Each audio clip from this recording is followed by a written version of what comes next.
Les essentiels du bassin, depuis les salles grand écran, la test, Arcachon, histoire de se rafraîchir avec ces grosses températures, un petit coup de frais, ça fait du bien, et surtout avec une très belle programmation. Je suis ravi d'accueillir Patrick Gabé, le directeur. Bonjour Patrick. Bonjour. Alors, un film qui a été présenté en avant-première hier, mardi 8, il s'agit de Superman. Là, c'est la vraie sortie là aujourd'hui, mercredi 9. Tout à fait. Donc Superman, nouvel opus de James Gunn. Pour ceux qui ne le connaissent pas, il a officié normalement. Alors sur un de ses premiers films, c'était l'adaptation de Scooby-Doo en 2002. Ah oui, rien à voir. Et surtout, en 2014, Les Gardiens de la Galaxie. Ok. Et Suicide Squad en 2016. Voilà, donc Superman avec David Corenswet, avec Rachel Brosnan et Nathalie Fillion. Donc c'est le portrait d'un Superman animé toujours par la compassion, guidé par une foi inébranlable en la bonté humaine. La bonté humaine, voilà, absolument. Mais qui doit affronter un certain nombre d'ennemis. Ah oui. Voilà, et autre film, alors qu'on avait présenté ici aussi en avant-première il y a à peu près 8 jours, c'est Marius et les Gardiens de la Cité Phocéenne. Exactement, donc la comédie pur jus marseillaise, avec l'accent, les cigales et tout qui va bien. Oui. Et avec Soprano. Le chanteur. Le chanteur. Donc c'est signé Tony Datis avec également Nordine Sali et Walid Benhamar. Donc le pitch il est simple, c'est donc Soprano qui est autoproclamé roi de Marseille, il se prénomme Marius, il est guide touristique haut en couleur doté d'un bus panoramique, mais le jour où son véhicule tombe en panne, il va mettre en péril son petit business, il fait la rencontre de 3 gamins du quartier qui prétendent être sur la piste d'un trésor et Marius se retrouve alors engagé dans une dangereuse aventure. Exactement. Voilà, donc où va-t-il aller ? Là est toute la question. Bon, c'est une petite comédie rafraîchissante. C'est le cas de le dire. On en a besoin d'être rafraîchi.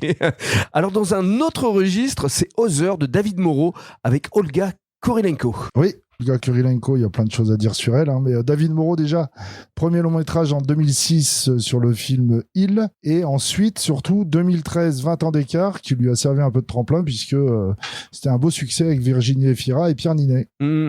Il aime les films à suspense. Et là, en l'occurrence, c'est le cas parce que c'est l'histoire d'Alice qui, lorsque sa mère meurt brutalement et qui avait rompu tous les ponts avec elle depuis des années, se voit contrainte de rentrer chez elle pour régler toutes les démarches funéraires.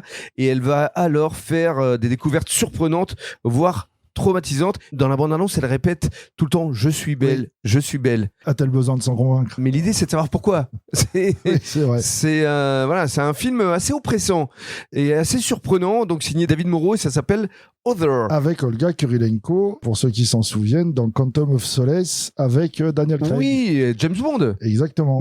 Et enfin, pour les plus jeunes, les Schtroumpfs, le retour. Ça, ce sont 2 avant-premières qui vont se passer les dimanches 13 juillet et 14 juillet. Absolument. Donc le dimanche 13 juillet à 10h30 et 16h et lundi 14 juillet à 14h. Voilà, profitez-en. 14 juillet, c'est jour férié. 14h pour les petits, pour les grands. Le plaisir de retrouver le grand Schtroumpf qui va être mystérieusement kidnappé par des vilains sorciers. On se souvient de Gargamel, mais il y a aussi Razamel. Exactement. Voilà, et c'est la Schtroumpfette. Et son meilleur ami, donc le Schtroumpf sans nom, qui part en mission pour le retrouver. Commence alors une aventure délirante avec nos héros bleus et ça va être schtroumpfement sympa. Absolument, et pour les petits, avant ou après la plage, il y a des séances pour tout le monde. Voilà, et surtout, moi, ce qui m'amuse, c'est le casting des voix. On y retrouve, j'ai noté Jérôme Commandeur, François Damien, Sophia Essaïdi, Gérard Hernandez, Dorothée, et surtout quelqu'un qui a joué le Schtroumpf lors de la cérémonie des Jeux Olympiques, c'est Philippe Catherine. Exactement, absolument. Donc autant dire que le casting, on est parti sur une belle tranche d'humour. Voilà, les Schtroumpfs, le film, avis de recherche, c'est ce dimanche 13 et ce lundi 14 juillet au cinéma Grand Écran La Teste. Merci Patrick, à la semaine prochaine. Merci à tous.